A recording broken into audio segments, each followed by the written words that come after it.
Hey everybody, what is going on? Hexlex here with another Master Duel video for you guys. Today we're going to be taking another look at some Swordsoul Tenyi games from the first night of laddering here on Master Duel in Season 7.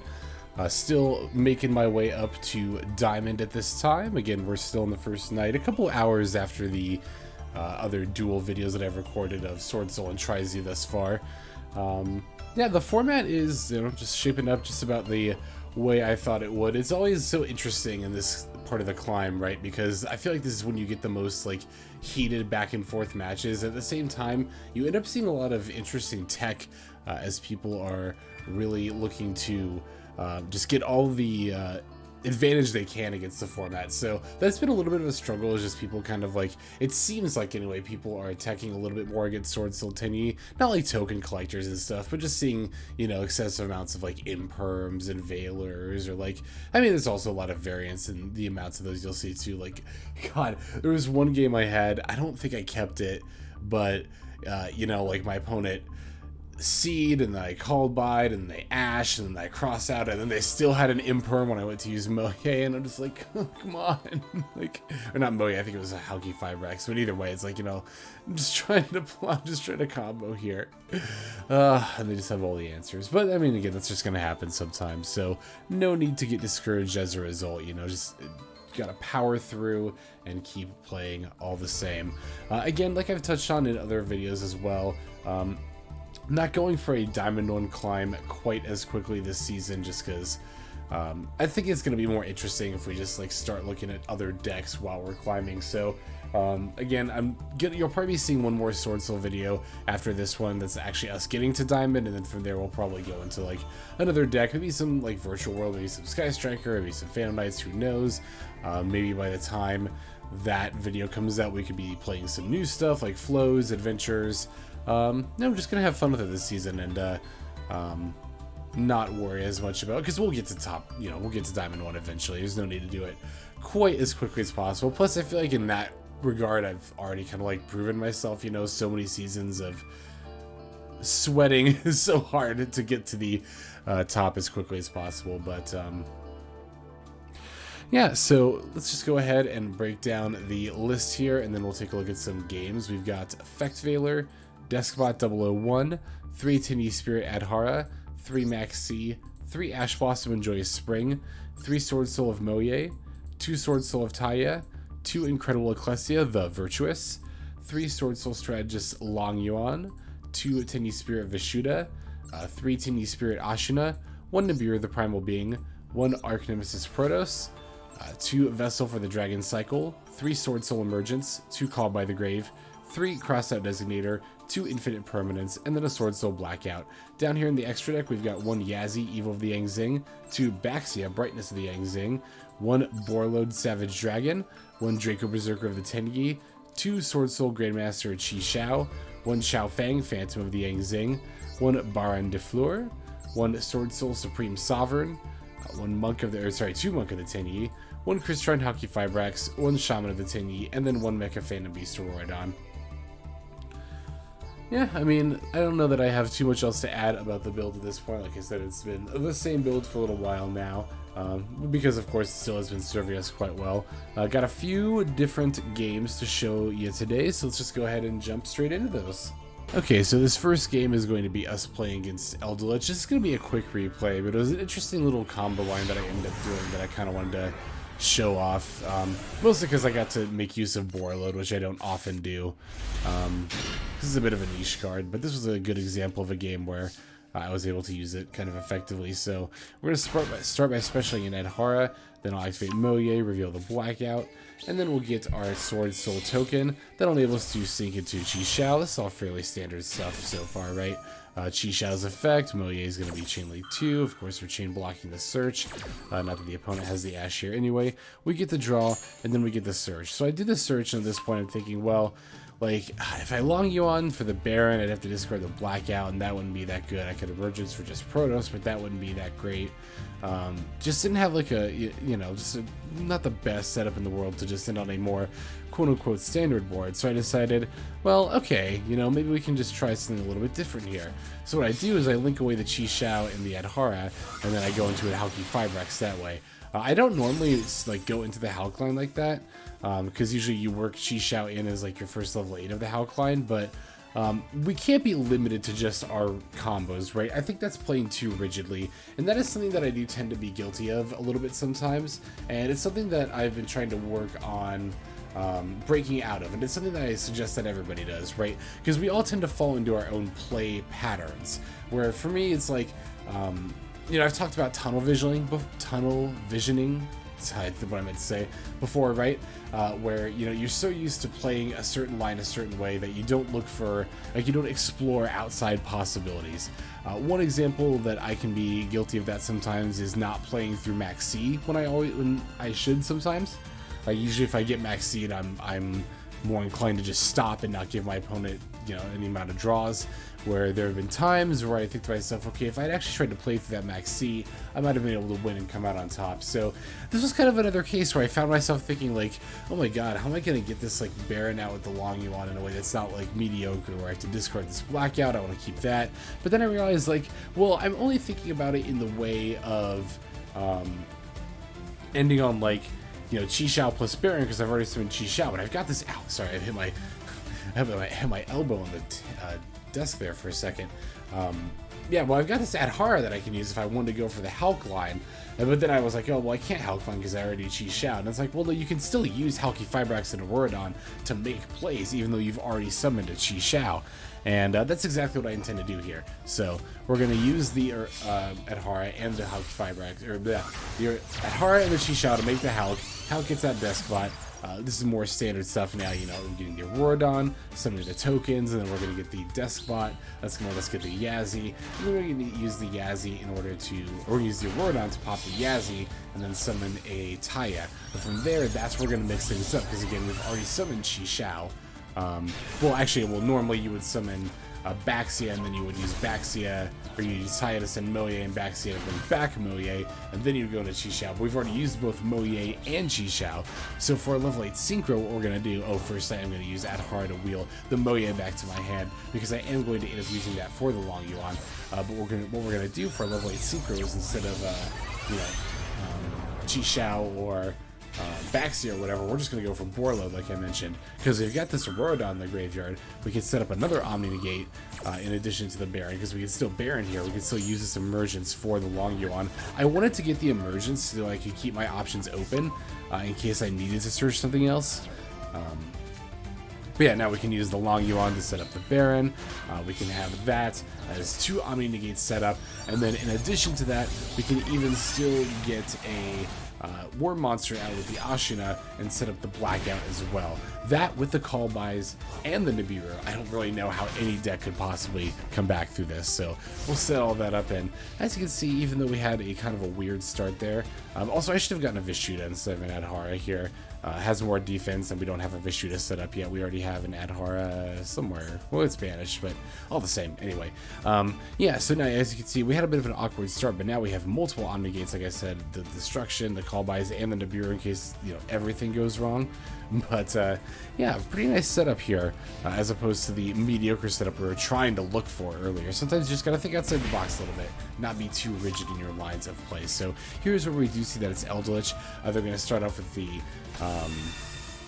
Curse Elderland to search the Eldritch. I'm totally fine with that, because the Eldritch itself does not present any threat to me. It's just a big body. It can't run over my Baron or my Borreload here, though.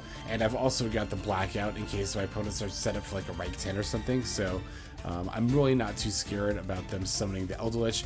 Same reason I didn't stop the Eldelixir of Black, or searching the Eldritch rather, and then same reason I didn't stop the Eldelixir is, again, I don't care about the Golden Lord itself, right? Golden Lords can come down all day long, especially if they're going to use the effect in hand like they're doing here, because then I can just Call By, that's going to negate the Eldritch effect, and then the opponent concedes right then and there, because, well, now they definitely can't get that. They're 2 cards down, because that Eldritch didn't come out. They can't keep bringing their Eldritches back this turn. Well, I guess you can only do that once per turn anyway, but moreover, like, I've still got the Omni Negates, I've still got the Blackout, like, there's no way my opponent can come back at this point. I can just blow up their back rows as they set them, and then if they still have one, I can just negate it anyway. My stuff is far stronger than anything they're able to summon, and we were just able to close out the game, like, single-handedly like that. So again, kind of a quick game, but I just wanted to show that just as a cool alternative turn one as opposed to like the normal lines you might see. But okay, let's go ahead and take a look at the next game. Okay, so this next game here is going to be against the Mirror Match. It was a nice little back and forth that we ended up having there. So let's jump straight into it. And let's see, not like the best opening hand in the world, especially considering that we're going second. But opponent fortunately had an even worse hand than we did somehow and just passed right to us. So we always love to see that. Protos not the best draw in the world. We do at least have the Emergence. We also have a call by and a Crossout. Oh, is this the game where they actually... This might be the game I was talking about earlier. I guess I did end up saving it. I didn't think I did. I thought it was a different game. I think this is the game where, like, yeah, they had Maxx and I call by it, and they have Ash and I cross out, and they still end up having an Imperm later. I'm pretty sure that's this game, but... We'll go ahead and special the Ashuna here next to the Emergence. Yep, this is totally that game, as here's the Ash for the Emergence now. I'm going to cross that out. Oh, that's right, because I ended up... I totally remember this game now. I didn't think I'd won this game, but apparently I did. So... You have no use the cross. I actually kind of debated not using this here, but ultimately just... Because I thought about, like, leaving it in case they had, like, a Nibiru or some other answer, and then just normally the Deskbot, and then sinking for 8 that way, which I definitely should have done in hindsight, because, yeah, now they have the Imperm here, so... if they tried to Imperm, like, my Chi Shao search, I could have just crossed that out, but... nothing you can really do about it now, so I'll go ahead and send Ashuna for the Monk here, because I still want to be able to set up this Proto summon. So if then we can use Ashuna's effect to get the Adhara. I'll send those away for, I think a Shaman is what I end up sending here. And then I definitely misplayed here. What I was supposed to do was now use Adhara to wheel the Ashuna back to my hand, then use Shaman, discard the Ashuna. Well, you didn't even have to use Shaman necessarily. You're just using Shaman as the extra attribute for Protos. But for whatever reason, I just clicked Shaman's effect first instinctually, so I ended up discarding the Deskbot in order to bring back the Mo Ye for literally no reason here. But I ended up with the Ashuna in my hand anyway, so we'll summon the Protos. That's what we're trying to ultimately do all the same. And then Call Dark in a vacuum tends to be the best thing. So again, opponent just does not have any response at all. I said this was an interesting back and forth because it was 5 turns, but I guess I was mistaken about that. I thought my opponent had some amount of plays here. Well, they do have an Ash, I guess, for this Ashuna, but that's actually another misplay because I was going to summon a Vishuda, but then I realized that if I'm going to call Dark with Protos, I should have done that first. So I'm just going to end up calling Dark and then switching it in Monk to... Well, Monk's already in attack mode, but I'll just battle with them, send this Impermanent pass back to my opponent, who does not end up playing a single thing the entire game. See, this is what I get for making assumptions, right? I had saved this replay, and I saw that it was 5 turns, and I was like, oh, 5 turns, that sounds like a nice little exchange. Let's go ahead and take a look at it. And then my opponent didn't play a single card. So, I guess that's how it goes sometimes, but whatever. Let's just go ahead and take a look at the next one. So this is going to end up being another game against Eldritch, which this matchup can be a little... It's not like too tough, but it can be a little tough sometimes. Let's see. Opening a hand like this is a little bit weird in general, not just against Eldritch, but we can still do a Hulk line here. And actually what I'm going to do, as you can see here, I'm going to special the Adhara and then normal the Maxx. And that might look a little weird using Maxx as a combo piece, but I mean, we've got the Adhara and we've got 2 Maxx. There's no reason kind of not to do it. If you open an Adhara and just a bunch of random monsters, you can just do that. You can special the Adhara and use your worst monster to then go into a Hulk line. I mean, it's better than just doing nothing. And again, in our case, the worst monster just happened to be the second Maxx. So, you know, don't ever forget that you can do that. Use your hand traps sometimes as a combo piece. It's not just like with an Adhara, but if you get any kind of a special summon and then have one that's a tuner like Ash, then you can, or the Veiler, you can use those for the Hulky Fibrax as well. So, you know, I just see occasionally I'll see like games where people like totally end up passing up on the ability to combo. Because I don't know if it's because they don't think of their hand traps as combo pieces, but in the right deck, in the right scenario, they can be. So, like I said, it definitely just pays to remember that. So we'll do the Hulk Lord online here. For those who aren't familiar, it's you know, using or summoning a Halki Fibrax and getting a Deskbot, using those to go into Auroradon, using the tokens with the Deskbot to make a Yazi. Then you use Auroradon Tribute itself to destroy the Yazi. Because Yazi is destroyed, you can special the Taia. You can use Taia's effect to then summon. You might think of going straight into Chi here, but actually first you can go into a Baxia. With that, you can use Taia's effect to send a Mo Ye, as I did here. Then you can use Baxia, pop the token, bring back the Mo Ye. Now you can go into Chi, and you even get the extra Taia draw, or not Taia, Mo Ye draw, in addition to also just, you know, again, having an extra Baxia on board. So, yeah, the first few times I did the Halka online, I made that mistake of not going into Baxia first, but there's really no reason not to.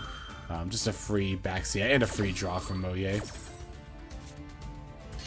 I mean, also, of course, sets up more worms / attributes in Graveyard for future effects or Protos or any of that fun stuff. Speaking of which, we do have the Emergence extra here. We didn't end up using it for our combo, so we are going to end up being able to use that in order to search Protos. So we get the full setup here with the Halka online, which is, of course, the Chi plus Baron, which is a standard. Pretty much every Swordsoul turn 1 ends with that. And then we also have the Protos as well as the spare Baxia too. That Baxia can be used for comboing next turn. It can be used for making a Chao Fang potentially next turn. There's a lot of uses for it. Also, just having a nice 2600 defense wall is never a bad idea either. So, opponent leads with Extravagance. We get to counter with an Ash Blossom. Always nice when you have the hand traps in addition to your onboard negates, as the opponent tries to bait out your onboard negates. Again, here I'm not going to negate the black Elder Elixir. I'm just going to go ahead and Maxx C in response to it. One, to get extra draws with the Maxx C, or as many draws as possible from this matchup, which is not going to be very many, but and then two, also, again, I don't really care if they summon an Eldritch against me on this board, because, like, my monsters are all definitely stronger than their Eldritch, so they do reveal the Lord of the Heavenly Prison and then set 3 cards, which is actually going to end up being pretty funny what these 3 cards are. So they'll reveal the first one, which is Crackdown on the Baron de Fleur. I'm just going to go ahead and let it resolve. Or wait, no, sorry, I don't let it resolve, I negate it. Then they use another Crackdown on the Baron to take control of it. This one, though, I'm not particularly worried about because I've got the Mo Ye. I'm just gonna, my plan right now is to just go for a Baxia and, like, put this back and take my Baron back and then just kind of, like, go from there.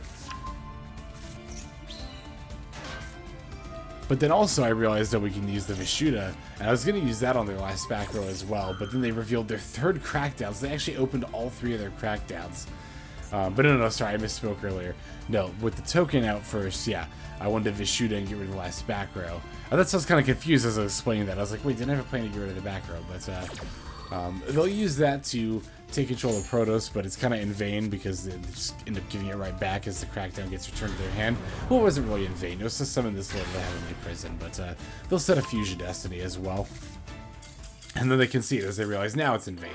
I was going to say, I thought they conceded at that point, but no, I guess not. But yeah, now they realize that it's all pretty much in vain, as I have far more than enough resources set up to take control of the game. Like, take back my Baron. Basically, I was going to summon a Baxia, put back the Crackdown, take back my Baron, pop one of their monsters, and just swing in with all my multitude of big creatures for game. Actually, I could have popped, specifically what I would have done is popped the Eldritch, because then the Lord of the Heavenly Prison would have been the last monster, and that's Dark. The only other dark monster on my board would have been Protos. I could have just called Dark. Protos obviously doesn't die from its own effects, because it can be just from my card effects. Lord of the Heavenly Prison dies, then I can just attack directly with everything, but either way, we had lethal for sure. Okay, let's go ahead and watch the next game. Okay, next duel we're going to watch here is going to be against the Mirror Match. And I'm pretty sure in this one, my opponent does actually end up playing cards. I would hope so, anyway. How many cards are they playing in their deck? Looks like 43. Okay, I'm always just curious at the start of the game. So, my opening hand is not that great, even though I get to go first here. As you can see, I only have Vishuda as, like, my only Swordsoul or Worm card, and that doesn't really do anything by itself. So, I'm just going to set one of my Imperms and my Crossout, and then pass back to the opponent. They get to lead with the Desires before going into Longyuan. So first I'm thinking like, oh my god, this game is not going to end well for me. I'll still try to Maxx C here. The opponent's got the Crossout, but I'm going to cross out their Crossout because I really need this Maxx C to resolve to pretty much have any chance, like, remotely at all of winning this game, right? This is actually another reason why I like showcasing duels while laddering as opposed to just getting to Diamond 1 super quickly, is like, I feel like this is the kind of game where my opponent might have just conceded right away. But now we actually get to show like an interesting series of interactions as a result of, you know, them trying to play the game out in order to obviously gain rank and not wanting to lose rank for no reason if possible. But you know, the Longyuan alone, like, yeah, they get the Baron out, but we get 3 draws off of it, so that's definitely worth, like, they can have a Baron if we get 3 draws in exchange. So I'll use the Imperm here as my opponent goes to destroy it, so that they can't use the Omni Negate, because I still have an Imperm in hand that I could potentially use as well. And that's right, that's another reason why I wanted to keep this game, is this is one of those instances, and this is why I always set Imperm in the middle column. Because a lot of people, whether it's a default on their controls or just a default, you know, in their brain, they'll go to use that middle column when they activate spell and trap cards without thinking about it. And that's kind of what happened here with the Fusion Destiny. In fact, that's exactly what happened here with the Fusion Destiny. They threw down the middle column, they got negated. That saved us such a headache. Could you imagine, like, having to deal with a DPE? Like, we got an extra draw, so we would have had more resources to help mitigate it, but it still would have made this duel a lot more difficult to win.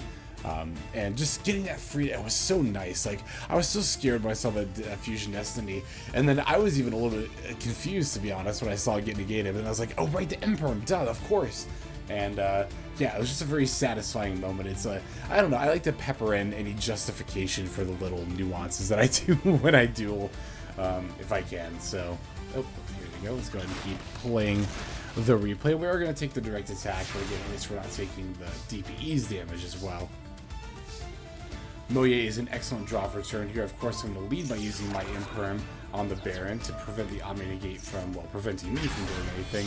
Then we can special Vishuda, go into the Monk, and just bounce the Baron back. And now my opponent's got a clear board, and I don't really have to worry about anything, you know, coming back to bite me as far as that goes. Well, I mean, the Baron's already negated, but I guess there is an argument not to do this because now they can use Gamma, and if they're playing Fusion Destiny, it's a little bit more likely that they're like playing a pure Swordsoul variant, which means that they would be a little bit more likely as a result to then also be playing Psyframe Gear Gamma. So there is actually an argument not to Vishuda there, especially because the Baron was already negated and it wasn't a threat to maybe establish our board, then get rid of the Baron, then we can swing in for game. I actually didn't think about that at all mid-game. Well, obviously I didn't because of the way that I played it out, but now talking about it after the game, I'm just thinking to myself, like, that actually probably would have been the way to go now that I think about it. Huh, okay, so yeah, I don't know, that's another reason to save and watch replays, even if you're not doing like a YouTube channel thing like I am.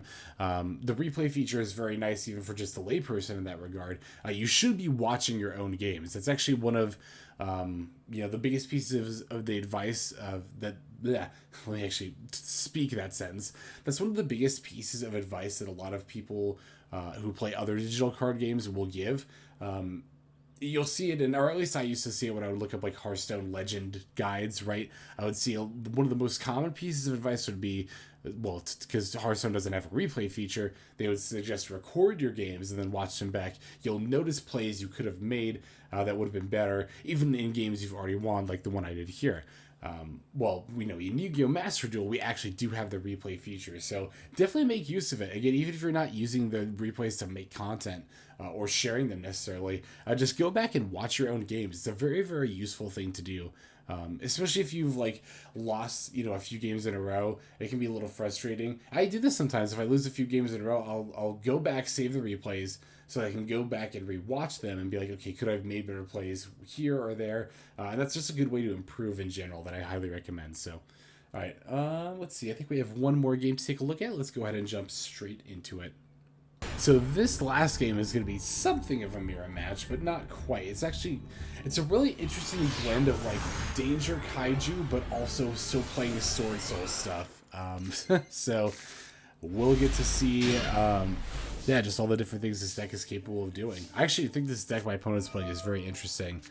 It's a neat take on. They're not two decks that you think would emerge particularly well, but honestly, just from a little bit of playing against my opponent here, I can actually see how it would work out. So, kudos to the opponent. Always interesting to see somebody trying something new and presumably getting some decent results off of it if they've been playing If they're like, I think I was at Platinum 3 at the point where I'm recording here, so, or where this game was, rather.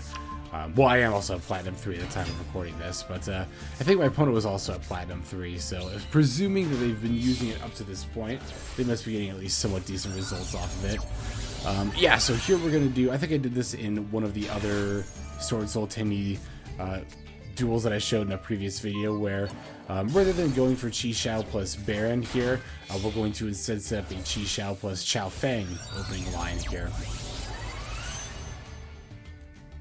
Which, unlike when we bullied Cyber Dragons with it, I don't know that this affected my opponent too much. I mean, they were playing Swordsoul Zone, you gotta love having all three Ashunas in hand, right? I don't know that it affected my opponent too much here. I mean, they are also playing Swordsoul stuff, so presumably this might have prevented them from really being able to go into like a Qi Xiao, but again, they're going to be doing, and use this Fairy Tail Luna, to be fair. But they still have plenty of other plays otherwise, like this Dino Wrestler Pankratops, which they do use on the back row, good for me, because it's just like confirmed. Alright, now here they're going to use the Alpha Master of Beasts. At this point, I thought I was just playing against, you know, Danger Kaiju. I didn't think too much about it, because obviously I saw, you know, the Pankratops and the Luna. But then, yeah, here's where, like, the Mo Ye reveal of Taia. Sorry, bumped the mic cord there. Here's where the Mo Ye reveal of Taia comes down. And I'm like, whoa, wait, what's going on here? It's like, what deck am I playing against again? And yeah, presumably they would have gone for a Qi Xiao here normally, but here they have to go for a Chaos Ruler because I, you know, have the Chao Feng out there and not able to use the light effects. So, the Chaos Ruler is going to use this effect, and I believe that adds any light or dark that's excavated, if I recall correctly. Yeah, because they have to add the Thunderbird here, and then they send all the other stuff. Using Thunderbird's effect, looks like they're going to end up sending a Maxx, sending the Thunderbird, and now overlaying into a rank 8. That is going to be the Dragon. But fortunately for me, especially because I have the Monk up, they can't actually OTK me with the Numeron, the number 100. Because again, they can't activate light effects, so they have to go for number 38 Hope Harbinger, and then just pass from there. Otherwise, I definitely would have lost, because the number 100 would have had 9,000 attack points. But here I draw an Ashuna for turn. I'm going to start by using Vishuda to get rid of that Hope Harbinger. Not that I'm using spells, but you know, might as well use it. No reason not to. Then we can go ahead and summon that Adhara. Go into the Halki Fibrax line, and the opponent just conceded at that point. I think they might have conceded a little bit early. Well, I know that, but I think they might have conceded a little bit early because they saw me start the Hulk line and saw, oh, my opponent's got 3 cards. I think if they'd actually known I was holding 3 Ashuna, they might have been able to like live through that turn. I wasn't quite sure if I was going to actually be able to kill my opponent that turn. I think I probably could have, but yeah, it was just satisfying to get that win. Especially seeing as I had a really awkward hand of all 3 of Ashuna, and also really cool deck on my opponent's part. I think it's very innovative, and I wanted to show off their deck as well there. So, okay, let's go ahead and now move on over to the outro and wrap it up here. Okay, everyone, as always, I want to thank you very much for watching all the way to the very end like this. That is excellent. It's a very good way to support the channel, and I very much appreciate it. I'm also extremely appreciative to those of you who are commenting and or subscribing. Those are also good ways to support the channel. And comments, I mean, I say it all the time. You know I love you guys. You know I love to hear from you. And I do mean it every single time I say it. I do genuinely very much love hearing from all the viewers, and you know, just responding to all the comments that I'm able to, which is not nearly as much as I wish I had time to respond to, but so it goes. So yeah, like I said, you'll probably be seeing at least one more, probably just one more Swordsoul Tenyi video after this. Those will be the rest of my games from Platinum to Diamond 1. Then we'll start exploring some more archetypes as we climb up in Diamond. And again, I think about the time this video is coming out, we've probably heard the announcement for, if I had to guess anyway, based on when the refined blade pack is expiring, and the typical timeline, or at least what's appearing to be the typical timeline of when Konami likes to drop new packs. I'm betting that we'll be seeing the adventures and flows soon enough. So I've got lots of gems saved up for a huge pack opening video. It'll be like when Refined Blade came out, right? We'll open the packs, we'll talk about the adventure engine, we'll talk about the flows as an archetype, then we'll look at them as far as deck profiles and gameplay goes. Again, I like to do it that way because, one, I myself am a Master Duel pretty much only player. I don't play the TCG, and I haven't for a few years up until this point. So, and I know quite a few people who watch me are the same way. So I like to be able to share that information. Again, I just like to put out the kind of videos that I myself would find helpful. I find that, you know, other people tend to find those kind of videos helpful, and it's just, it's a video making process that comes most naturally to me. So, yeah, look forward to those probably coming up pretty soon here. Again, we'll just, at the time I'm recording this, just waiting for that announcement from Konami. So that's all I've got for you for this time, though. Let's go ahead and wrap it up without further ado. This is XLex signing out. Hope you guys have a fantastic day.